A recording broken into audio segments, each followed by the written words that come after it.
There was, you could say, a culture of silence in our family, which is something that influences me in my writing to a great extent because I usually like to look into these little gaps and fissures to look at what is behind what is actually being communicated because as it often turns out you only scratch the surface and what would really need to be communicated is not.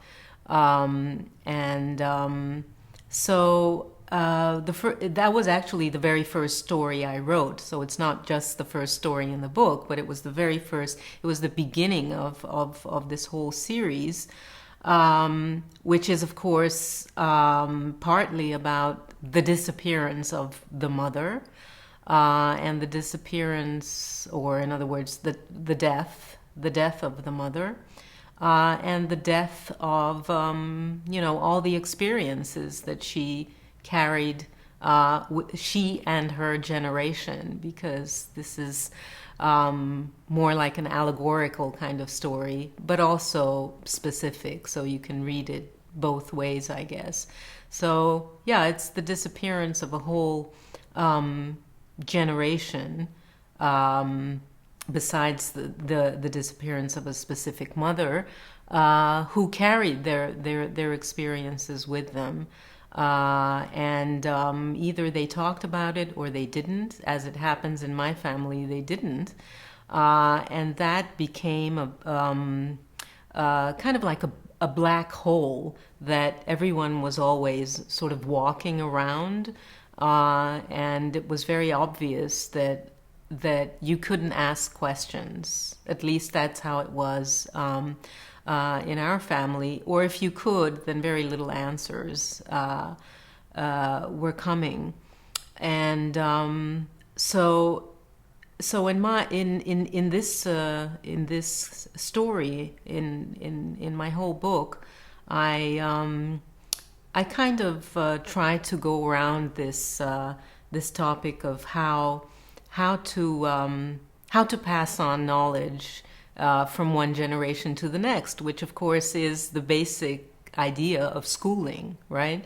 The concept or the experience of the Holocaust, as it has been communicated to us, at least through either testimonies or works of art or whatever, is a disruption in history, which, on the other hand, doesn't mean that I would agree with certain historians and philosophers who say that it's an illogical and unique development in history, that it's a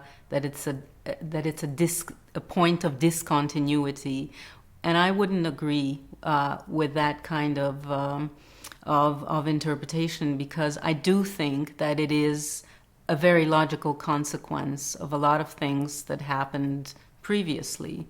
And I think it's very important to actually look at what it was, what were those steps that actually led to this moment in history when finally this eruption came about.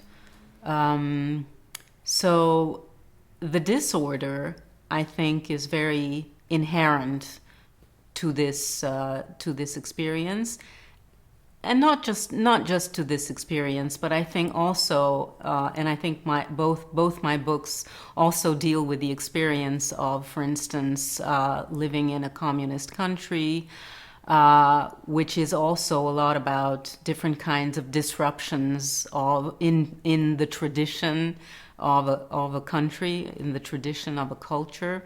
And so yeah, I take your point. Disruption or disorder, to use your word, is actually quite important for me, because I think that it would be very difficult to actually build a puzzle out of all these fragments, bits and pieces, and to actually make it into a whole, which I think is impossible. because you really can only tap into fragments, I think. And this is what I'm trying to do in both my books, with the structure not being actually traditionally narrative structure, but more like pieces of a collar, individual pieces of a collar which are individual, but at the same time they're also connected in some way or other. And of course, I'm not saying that traditional type of narrative doesn't have a place or a role, and a lot of very excellent writers are producing that kind of literature. But at the same time, I think it also necessarily comes up as a problem.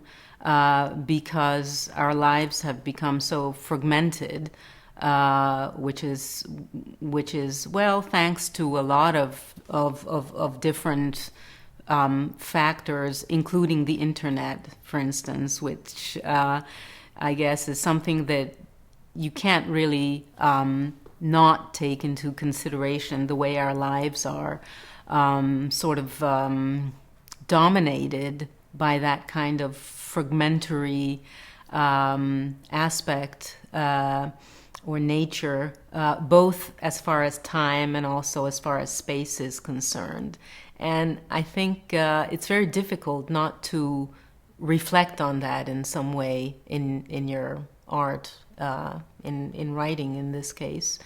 So I think it's also partly because of present-day culture and a reflection on this present-day culture. But yes, I would agree that it's also a kind of implied protest, if you will, against this kind of grand narrative, as it's usually referred to, that is being constructed on an ideological basis, a kind of fake rewriting of national history, which I think that literature, as well as all kinds of art, needs to reflect on in some way.